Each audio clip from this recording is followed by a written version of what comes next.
আমরা সকল বাহিনী প্রধানদেরকে নিয়ে আমরা নির্বাচন কমিশনে মিটিং করেছি।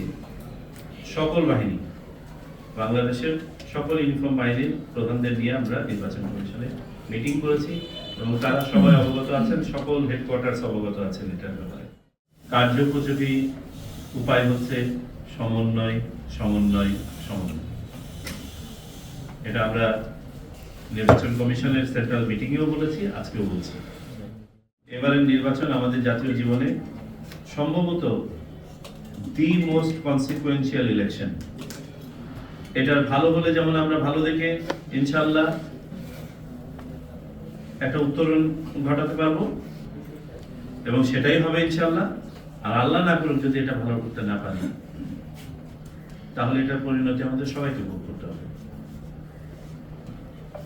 এই নির্বাচন ভালো হতে হবে, সুষ্ঠু হতে হবে, গ্রহণযোগ্য হতে হবে, নিরপেক্ষ হতে হবে, নিরাপদ হতে হবে।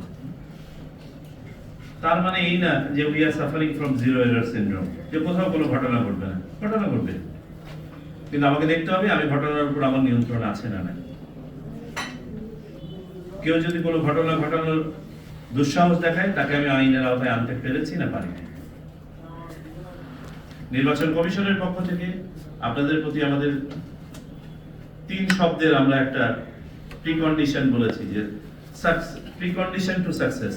এই 3টি কন্ডিশন আপনাকে মিট করতে হবে সাকসেসফুল হতে হলে। নাম্বার 1, ট্রান্সপারেন্সি, স্বচ্ছতা। যা কাজ করবেন স্বচ্ছভাবে, দৃশ্যমানভাবে।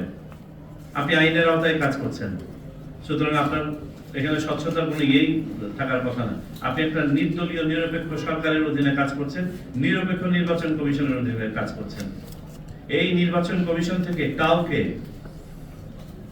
কোন ধরনের অপকর্ম করার নির্দেশনা দেওয়া হবে না, সোজাও না, ইনিয়ে বিনিয়েও না, বাঁকা করেও না।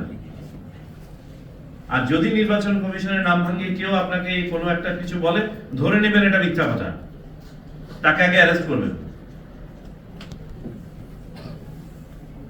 আপনারা এই স্বাধীনতাটা এনজয় করেন। নির্বাচন কমিশনের পক্ষ থেকে আপনাদেরকে আইনের আওতায় থেকে পূর্ণাঙ্গ স্বাধীনতা দেওয়া হয়েছে to vote. Please avail it. কিন্তু তাই বলে আমরা এক্সট্রিম যাব না, আমরা সব সময় মধ্যপন্থা অবলম্বন করব। আল্লাহ মধ্যপন্থা পছন্দ করেন। আমরা যাকে ওয়ার্নিং দিয়ে কাজ হবে না, কাজ হবে, তাকে ওয়ার্নিংই দেব। যাকে হয়তো ফাইন করে কাজ হবে, ফাইনই করব। যাকে না আমাকে জেল দিতে হবে, তাকে জেল দিব। সাময়িক কাউকে ডিটেইন করতে হয়েছে, আমার যতটুকু প্রয়োজন, আমি কখনো প্রপোর্শনালিটির বাইরে যাব না, কিন্তু আমি ছেড়ে দেব না, আমলে নিব। সো আপনারা যদি এটা নিশ্চিত করতে চান, তাহলে নিশ্চিত করতে পারেন, তাহলে দেখবেন যে নিয়ম ভাঙার যে প্রতিদ্বন্দ্বিতা শুরু হয় সেটা হবে না। আর দুষ্ট লোকরা যারা নির্বাচন বানচাল করতে চায়, নির্বাচনকে ক্ষতিগ্রস্ত করতে চায়, নির্বাচনের ইন্টিগ্রিটিকে প্রশ্নবিদ্ধ করতে চায় দেশে এবং বিদেশে, তাদের প্রবণতাও তখন রোধ পাবে। আপনাদেরকে এই কাজটা করতে হবে। প্রথম শর্ত হচ্ছে স্বচ্ছতার সাথে।